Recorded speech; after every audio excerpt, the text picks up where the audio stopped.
Very good morning बच्चों, कैसे हो? मजे में। मजे में तो रहना ही है और साथ में पढ़ाई भी करना है ना। तो मैं आपको बताते रहता हूँ बीच बीच में, इनोसेंट बदमाशी भी जरूरी है। ऐसी इनोसेंट बदमाशी जिससे दूसरे को परेशानी ना हो, बस खुद को खुश करने के लिए। तो पहले बच्चों, आज का जो हमारा क्लास है ना, that is what Heisenberg uncertainty principle. ये हेसेनबर्ग अनसर्टेनिटी प्रिंसिपल आपको बीएससी में मिल जाएगा, 12th में जो नीट है या जी के एग्जाम में स्पेशल एडवांस में आपको मिल जाएगा, जैम के एग्जाम में मिल जाएगा। तो अलग अलग, तो आप जो भी देखने वाले मेरे प्यारे बच्चे हो, स्टूडेंट है, whoever you are, you can watch this video। But अगर आप लोग स्पेशली सीबीएसई 10th स्टैंडर्ड के बच्चे हैं तो उसके लिए मैंने डिस्क्रिप्शन में लिंक देकर रखा है। अगर बीएससी फर्स्ट ईयर के हैं तो अलग से लिंक है, सेकेंड ईयर के हैं तो अलग से लिंक है, और फाइनल के तो अलग से लिंक है दोस्तों। मतलब अलग से मैंने व्हाट्सएप ग्रुप के लिंक आपको देकर रखे, वहां पे चले जाइए, ज्वाइन कर लीजिए। अगर आपको कोई भी डाउट है तो आप डायरेक्टली मुझे वहां पे कमेंट कर सकते, पूछ सकते, मैं आपको आंसर दे दूंगा दोस्तों, ठीक है। और जल्दी मैं जो सीबीएसई 10 का क्रैश कोर्स स्टार्ट कर रहा हूं, उसके लिए मैंने एक आपको अलग से ग्रुप दे दिया है, उसमें आप ज्वाइन कर लीजिएगा अगर आप सीबीएसई 10 के स्टूडेंट हो तो। और अलग से आपको एक जो यूट्यूब चैनल मिल जाएगा दोस्तों, ठीक है। सो चलिए आज का हम अपना जो नेक्स्ट वीडियो है जो आपके सामने, हेसेनबर्ग अनसर्टेनिटी प्रिंसिपल, इसको हम लोग स्टार्ट करते हैं दोस्तों। तो आप कौन सा चैनल देख रहे हो? ऑफकोर्स आपका अपना यूट्यूब चैनल जिसका नाम है केमिस्ट्री हब। मैं हूं आपका दोस्त और होस्ट प्रोफेसर अर्नव, या फिर chemistry Arnav.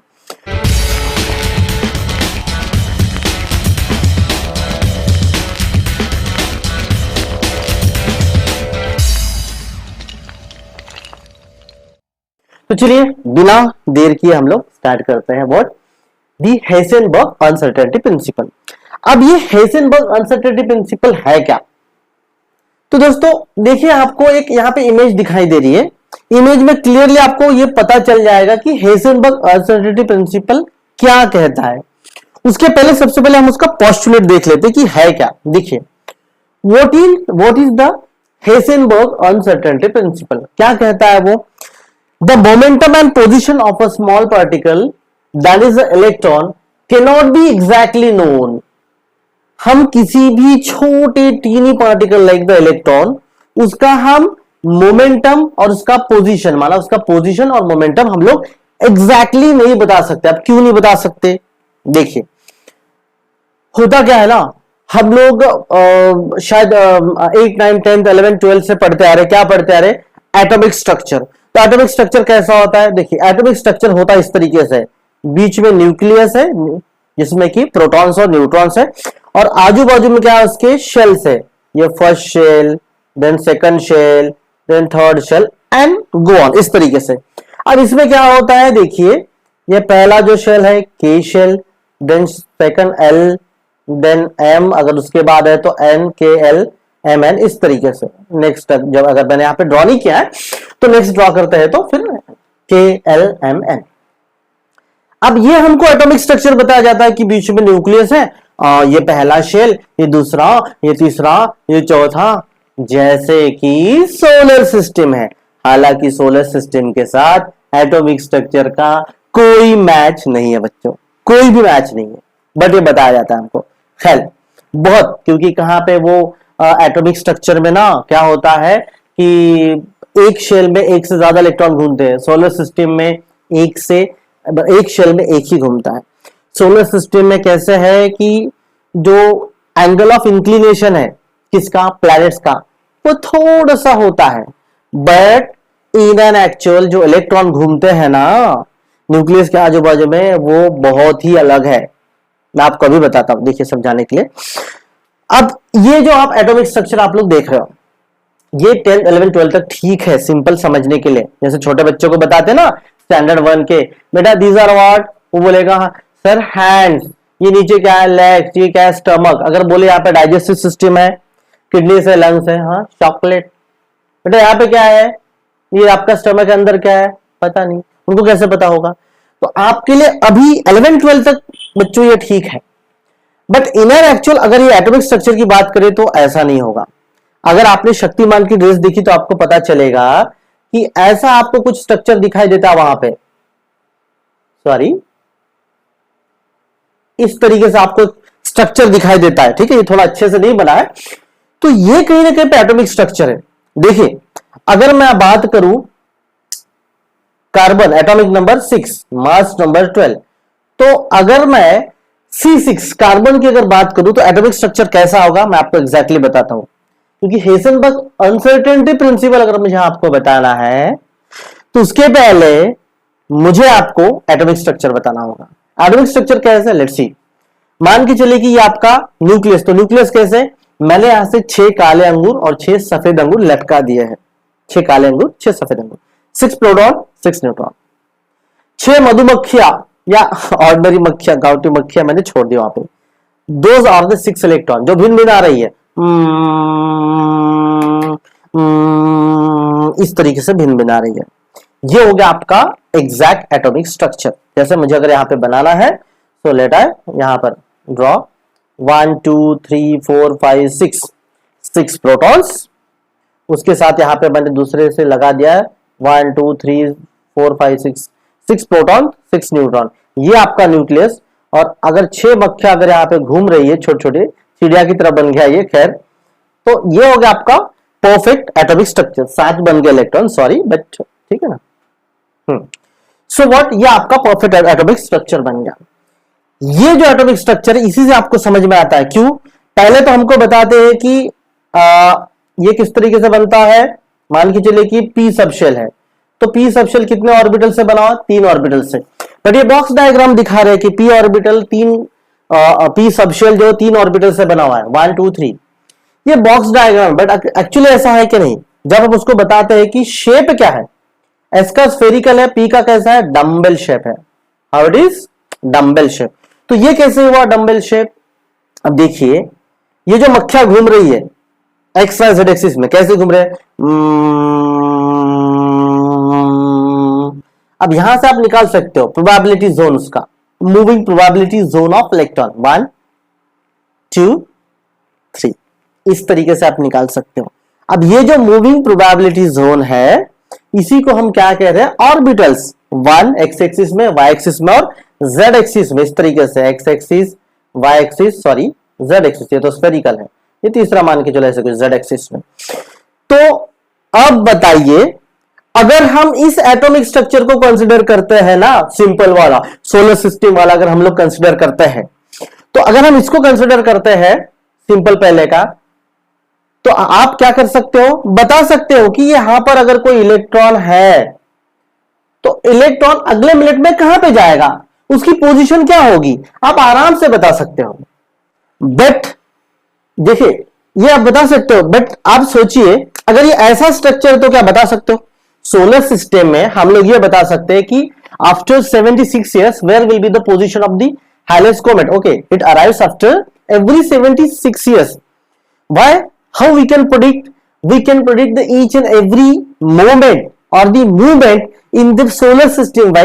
Because the path is calculated, we are knowing at this next moment कि next moment कि ये planet कहां पे जा रहा है, हम thousands year बाद भी कैलकुलेट कर सकते हैं, क्योंकि उसमें क्या है, सोलर सिस्टम में वेल स्पेसिफाइड पाथ है, हमें पता है प्लैनेट कहां से जाने वाला है।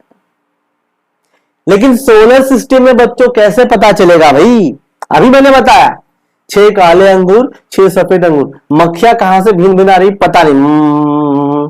तो क्या आप बता सकते हो, मैंने अगर बोला कि राजू वीरू, ये राजू ये आपका इलेक्ट्रॉन, ये वीरू आपका इलेक्ट्रॉन, अगले पल में 1 सेकंड बाद वो कहां पे जाने वाला नहीं बता सकते। अगर आप प्रेडिक्ट कर रहे हो मक्खी इधर जाने वाले, उसने अपना रास्ता बदल लिया। as soon as the electron finds the repulsion of other electron, it changes its path, it deviates from its predicted path। तो क्या होगा वो आप नहीं बता सकते, इधर जा रहा था फिर इधर फिर इधर फिर इधर, रैंडम उसके मोशन से या फिर मूवमेंट है, वो कहां पे घूम रहा है नहीं बता सकते। तो आप अगले पल में नहीं बता सकते एग्जैक्ट उसका पोजीशन क्या है, एग्जैक्ट उसका मोमेंटम क्या है, आप नहीं बता सकते, क्योंकि मैंने अभी आपको बताया 1 2 3 4 5 6 प्रोटॉन 6 न्यूट्रॉन, 6 काले अंगूर 6 सफेद अंगूर, ये आपका probability zone nucleus. And here दी 1 2 3 4 5 6, ये 6 इलेक्ट्रॉन मतलब 6 मक्खियां भिन भिना रही है, तो आप नहीं बता सकते। अगर आप सोच रहे थे कि ये इलेक्ट्रॉन ऐसे घूमने वाला है, जैसे उसको रिपल्शन मिला वो इधर मूव हो गया, फिर इधर मूव हो गया, फिर इधर मूव हो गया, how you will going to predict यार? बच्चों कैसे प्रिडिक्ट करोगे कि अगले पल में, अगले सेकंड में वो कहां पे है, उसका पोजीशन क्या है, मोमेंटम क्या है? नहीं बता सकते, नहीं बता सकते ना। हाँ, तो यही तो है हेसेनबर्ग अनसर्टेनिटी प्रिंसिपल, हम उसको नहीं बता सकते अगले पल कहां पर है। तो हेसेनबर्ग अनसर्टेनिटी प्रिंसिपल जिसको हम नहीं बता सकते, सिर्फ हम क्या कर सकते हैं, उसकी प्रोबेबिलिटी बता सकते हैं। हम क्या कर सकते हैं, उसकी प्रोबेबिलिटी बता सकते हैं, that is given by the del x into del p is equals to, ये वाला है ना, del x into del p is equals to और greater than h by 4 pi. हम इतना सिर्फ बता सकते हैं, ज्यादा नहीं बता सकते। मतलब क्या कर सकते हैं, देखो जो मक्खी है ना, अब मैंने आपको पूछा राजू बता भाई आपकी मक्खी कहां पर घूम रही थी, मतलब 1 मिनट में कहां से घूमी, 1 मिनट 10 सेकंड में, 1 सेकंड में, नहीं सर पता नहीं वो कहां से कहां गई, कहां से घूम रही थी बताओ, नहीं पता सर, दिमाग के 12 बज गए, मुश्किल है बताना। हाँ अच्छा भाई इतना तो बताओ कि वो कहां पर था, मतलब कौन से इलाके में ज्यादा था। हाँ सर वो ना मेरी मक्खी ना, राजू बोल रहा है, इस इलाके में ज्यादा घूम रही थी। मान के चलो हमने मक्खियों को कलर में डुबो के भिगो के वहां पे दे दिया उसको, राजू ये तेरी मक्खी, गलत मत सोचना, ये तेरी मक्खी लाल वाली, ये पीली वाली तेरी मक्खी। तो हाँ मेरी लाल मक्खी ना यहाँ पे ज्यादा घूम रही थी, इधर कम, मेरी वाली इधर ज्यादा घूम रही थी मक्खी इलेक्ट्रॉन। तो हम उस इलेक्ट्रॉन का प्रोबेबिलिटी जोन बता सकते कि कहां पे वो घूम रही थी। जैसे मैंने मान के चलो कि मैं आपके घर में गया और आपके मम्मी से पूछता हूं कि XYZ है ना राजू, आंटी जी राजू ना भी कहां मिलेगा, बेटा ज्यादा चांसेस तो वो भी क्लास में मिलेगा, लेकिन थोड़ी बदमाशी करता है कभी कभी तो प्लेग्राउंड में भी मिल सकता है, बट प्लेग्राउंड में मिलने की चांसेस बहुत कम है, 1% है, बट क्लास में मिलने के चांसेस 99%। तो हम ये बता सकते हैं this is the probability zone कि हाँ XYZ एक्सिस में यहां पे मिलने की चांसेस उसके ज्यादा है, यहां मिलने की चांसेस उसके थोड़े से कम है। तो हम क्या कर सकते हैं, प्रोबेबिलिटी रीजन बता सकते हैं। हम उसको ऐसे कर सकते हैं, साइ पॉजिटिव एंड साइ नेगेटिव। मतलब साइ पॉजिटिव मतलब अगर मैं इसको इस तरीके से ड्रॉ करता हूं ना, this the p orbital, plus minus, plus मतलब probability of finding the electron is more over here and probability of finding the electron less over here. तो हम सिर्फ ये कर सकते हैं, mathematically it is expressed as del x into del p is equal to और greater than h by 4 इस तरीके से, ठीक है। नाउ देखो it is mathematically represented as again del x into del p is equals to or greater than h by 4 pi। आपको पता है del x क्या है, पोजीशन है, where x refers to the uncertainty position। यहाँ पे जो x है हम उसको क्या कहते हैं, uncertainty position। del p मतलब p मतलब सॉरी यस del p मतलब the uncertainty in the momentum। वो इसका पोजीशन मोमेंटम क्या होगा as per Heisenberg exactly we can't predict, हम नहीं बता सकते, बट इतना बता सकते हैं कि h मतलब आपको पता है, h मतलब Planck's constant and 4 pi is also constant 3.14। तो अप्रोक्सीमेट होगा, मैंने बताया ना कि प्रोबेबिलिटीज होना इतना वगैरह होगा, तो हम सिर्फ इतना ही क्या कर सकते हैं, इसको प्रेडिक्ट कर सकते हैं, ठीक है। If position of particle is precisely known then there will be uncertainty about momentum and vice versa. अगर हमको थोड़ा सा पोजीशन पता भी चल गया तो मोमेंटम बताना तो बिल्कुल मुश्किल है, मोमेंटम थोड़ा सा है तो भी पोजीशन बताना मुश्किल है, दोनों तो एक साथ बताना बिल्कुल मुश्किल है कि बच्चा कहां पे मिलेगा एग्जैक्टली। क्लास में भी हो सकता है, प्लेग्राउंड में भी हो सकता है, अचानक आज कुछ एक्सीडेंट हो गया उसको हेल्प कर रहा है तो वहां पे भी मिल सकता है, पर ज्यादा चांसेस कहां पे उसके नहीं, रोज क्लास में जाता है तो 99% क्लास में मिलने के चांसेस उसके ज्यादा है। The probability of finding electron at a certain position in atom is only possible when they are at a fixed energy level। अगर फिक्स एनर्जी लेवल्स में है, बता जो हम पहले पढ़ते हैं fix energy levels, then only possible, but इनके फिक्स एनर्जी लेवल्स कहां है, ये तो जहां से मिले वहां से घूम रहे हैं, इसलिए बताना मुश्किल है, ऐसा हेसेनबर्ग कहते हैं।